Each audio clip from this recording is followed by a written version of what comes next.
வணக்கம். இன்றைய முக்கிய செய்திகள். காசோலை மோசடி வழக்கில் நடிகர் விமல் அவர்களுக்கு ஓராண்டு சிறை தண்டனை விதிக்கப்பட்டுள்ளது. நீட் தேர்வு குளறுபடிகளை எதிர்த்து டெல்லியில் எதிர்க்கட்சிகள் நடத்தும் போராட்டத்திற்கு தமிழக வெற்றிக் கழகம் முழு ஆதரவளிப்பதாக அதன் தலைவரும் முதல்வருமான விஜய் அவர்கள் தெரிவித்துள்ளார். தமிழக கடலோரப் பகுதிகளில் நிலவும் வளிமண்டல சுழற்சி காரணமாக தமிழகத்தில் பெரும்பாலான இடங்களில் இடிமின்னலுடன் கூடிய மிதமான மழை பெய்ய வாய்ப்புள்ளதாக வானிலை மையம் தகவல் தெரிவித்துள்ளது. நீட் தடையை உடைப்பதற்கான படையாக திமுக என்றைக்கும் முன்வரிசையில் நிற்கும் என்று எதிர்க்கட்சித் தலைவர் உதயநிதி ஸ்டாலின் அவர்கள் தெரிவித்துள்ளார். கடும் அமளியின் காரணமாக நாடாளுமன்றம் மாநிலங்களவை பகல் 12 மணி வரை ஒத்திவைக்கப்பட்டது. நெல்லை, தென்காசி மாவட்டங்களில் இருந்து கேரளாவிற்கு கனிமங்கள் கடத்தப்படுவதை தடுக்க சிபிஐ விசாரணைக்கு உத்தரவிட வேண்டும் என்று பாமக தலைவர் அன்புமணி அவர்கள் வலியுறுத்தியுள்ளார். 22 கேரட் ஆபரண தங்கத்தின் விலை சவரனுக்கு 560 ரூபாய் அதிகரித்து ஒரு சவரன் 1,08,000 ரூபாயாகவும் 1 கிராம் 13,500 ரூபாய்க்கும் விற்பனை செய்யப்பட்டு வருகிறது. இதனைத் தொடர்ந்து 1 கிராம் வெள்ளியின் விலை 245 ரூபாய்க்கு விற்பனை செய்யப்பட்டு வருகிறது. அமெரிக்காவில் மாணவர் விசா விதிகளில் புதிய மாற்றங்கள் அறிவிக்கப்பட்டுள்ளது. முதல்வரின் காலை உணவு திட்டத்தின் பெயரை தவேக அரசு மாற்றியுள்ளது. இத்திட்டத்திற்கு பெருந்தலைவர் காமராஜர் காலை உணவு திட்டம் என்ற பெயர் மாற்றம் செய்யப்படுவதாக தவேக அரசு அறிவித்துள்ளது. டெல்லியில் நடைபெற்ற காவிரி நீர் மேலாண்மை ஆணைய கூட்டத்தில் தமிழ்நாட்டிற்கு தண்ணீர் திறந்துவிட கர்நாடகா மறுத்துள்ளது. பாதுகாப்பு காரணங்களுக்காக டெல்லியில் மூடப்பட்டிருந்த மெட்ரோ நிலையங்கள் மீண்டும் திறக்கப்பட்டுள்ளது. எல்லை தாண்டி மீன் பிடித்ததாக கூறி ராமேஸ்வரம் மீனவர்கள் 9 பேரை இலங்கை கடற்படை கைது செய்தது. சிவகாசியில் 6 கோடி மதிப்பிலான கால்நடைத்துறை நிலம் போலியான ஆவணங்களுடன் பத்திரப்பதிவு என்று புகார் எழுந்துள்ளது. தமிழகத்தில் டாஸ்மாக் பணியாளர்களுக்கு இஎஸ்ஐ மருத்துவ திட்டத்தை அமல்படுத்த சுற்றறிக்கை அனுப்பப்பட்டுள்ளதாக தகவல் வெளியாகியுள்ளது.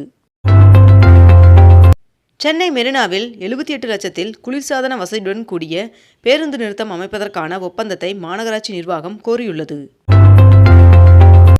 தமிழ்நாட்டில் 5 IAS அதிகாரிகள் இடமாற்றம் செய்து உத்தரவிடப்பட்டுள்ளதாக தகவல் வெளியாகியுள்ளது.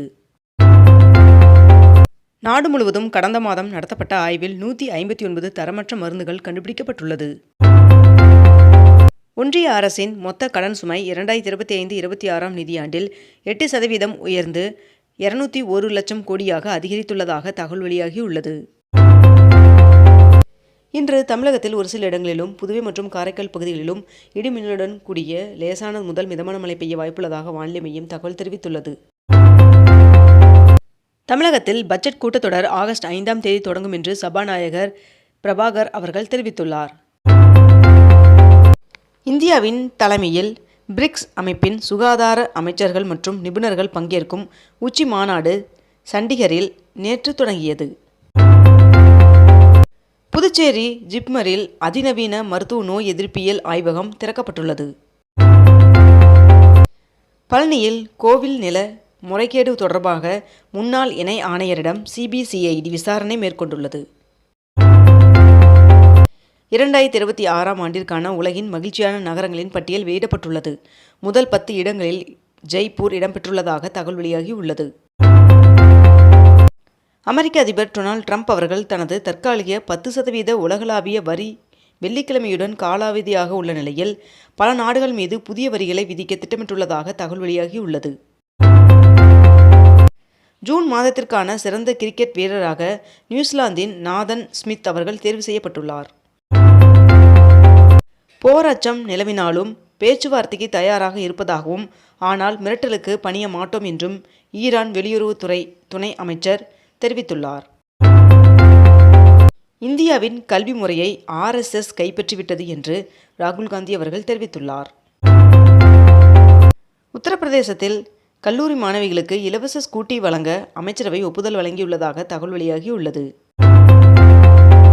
தமிழ்நாட்டில் வருகின்ற 27ஆம் தேதி வரை மழை பெய்வதற்கான வாய்ப்பு இருப்பதாக வானிலை மையம் தகவல் தெரிவித்துள்ளது. தமிழ்நாடு வீட்டு வசதி வாரியத்தின் தலைவராக தவேக சென்னை வடமாவட்ட செயலாளர் சிவா அவர்கள் நியமனம் செய்யப்பட்டுள்ளார். பஜாஜ் ஆட்டோ நிறுவனம் 2026ஆம் ஆண்டின் முதல் காலாண்டில் 3226 கோடி ரூபாய் நிகர லாபம் ஈட்டியுள்ளதாக தகவல் தெரிவிக்கப்பட்டுள்ளது. தமிழகத்தில் இந்து சமய அறநிலைத்துறை கட்டுப்பாட்டில் உள்ள 8193 கோவில்களுக்கு பரம்பரை முறைவழி சாரா அறங்காவலர்கள் நியமனத்திற்கு ஆகஸ்ட் 20ஆம் தேதி வரை விண்ணப்பிக்கலாம் என்று தெரிவிக்கப்பட்டுள்ளது.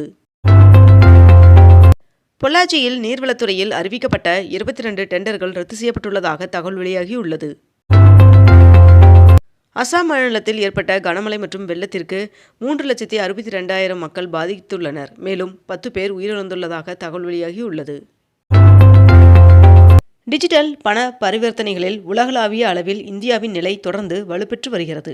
இதனை மெய்ப்பிக்கும் விதமாக இந்தியாவில் UPI பயன்படுத்துவோரின் மொத்த எண்ணிக்கை 55 கோடியாக அதிகரித்துள்ளது. திருநெல்வேலி மாநகராட்சியில் குடிநீர் கட்டணத்தை 5 முதல் 200% வரை உயர்த்த மாமன்ற கூட்டத்தில் தீர்மானம் நிறைவேற்றப்பட்டுள்ளதாக தகவல் வெளியாகியுள்ளது. TNPSC நடத்தும் தொழில்நுட்ப பணி தேர்விற்கான தேதி அறிவிக்கப்பட்டுள்ளது.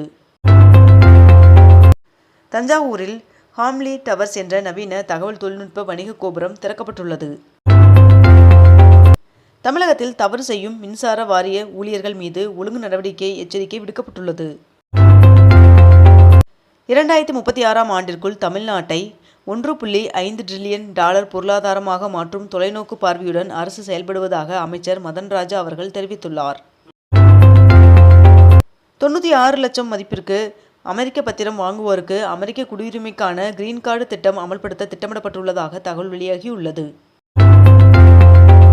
குறுவை சாகுபடி பாதிப்பு காரணமாக விவசாயிகளுக்கு நிவாரணம் வழங்க PR பாண்டியன் அவர்கள் கோரிக்கை விடுத்துள்ளார். மொத்த விற்பனையாளர்களுக்கு வழங்கப்படும் ஆவின் நெய்க்கான விலை உயர்வை ஆவின் நிறுவனம் திரும்ப பெற்றது. உலக சதுரங்க தினத்தை முன்னிட்டு சதுரங்க வீரர் வீராங்கனைகள் பயிற்சியாளர்களுக்கு முதலமைச்சர் விஜய் அவர்கள் வாழ்த்து தெரிவித்துள்ளார். நாடாளுமன்ற மழைக்கால கூட்டத்தொடர் நாட்டு மக்களுக்கு பயனுள்ளதாக இருக்கும் என்று பிரதமர் நரேந்திர மோடி அவர்கள் தெரிவித்துள்ளார். பட்ஜெட்டில் இடம்பெற வேண்டிய சுற்றுலாத்துறை திட்டங்கள் குறித்து முதலமைச்சர் விஜய் அவர்கள் ஆலோசனை நடத்தினார். பாதுகாப்பு காரணங்களுக்காக டெல்லியில் 5 மெட்ரோ நிலையங்கள் தற்காலிகமாக மூடப்பட்டுள்ளன. நீர்வரத்தின்றி காணப்படும் சுருளி அருவிக்கு சுற்றுலா பயணிகள் செல்ல வனத்துறை தடை விதித்துள்ளது. தமிழகத்தின் VS ரத்தன்வேல் அவர்கள் இந்தியாவின் 99வது கிராண்ட் மாஸ்டர் ஆனார்.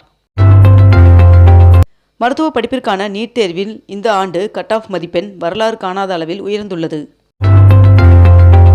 இந்திய அணியின் முன்னாள் கேப்டனான விராட் கோலி அவர்கள் மற்றும் ரோஹித் சர்மா ஆகியோர் 400 சர்வதேச போட்டிகளில் ஒன்றாக இணைந்து விளையாடிய முதல் இந்திய ஜோடி என்ற பெருமையை பெற்றனர். இத்துடன் இன்றைய தலைப்புச் செய்திகள் நிறைவடைந்தன. மேலும் இதுபோன்ற அண்மை தகவல்களை உடனுக்குடன் தெரிந்து கொள்ள அக்னிபூ சேனலை சப்ஸ்கிரைப் செய்து கொண்டு தொடர்ந்து இணைந்திருங்கள். நன்றி, வணக்கம்.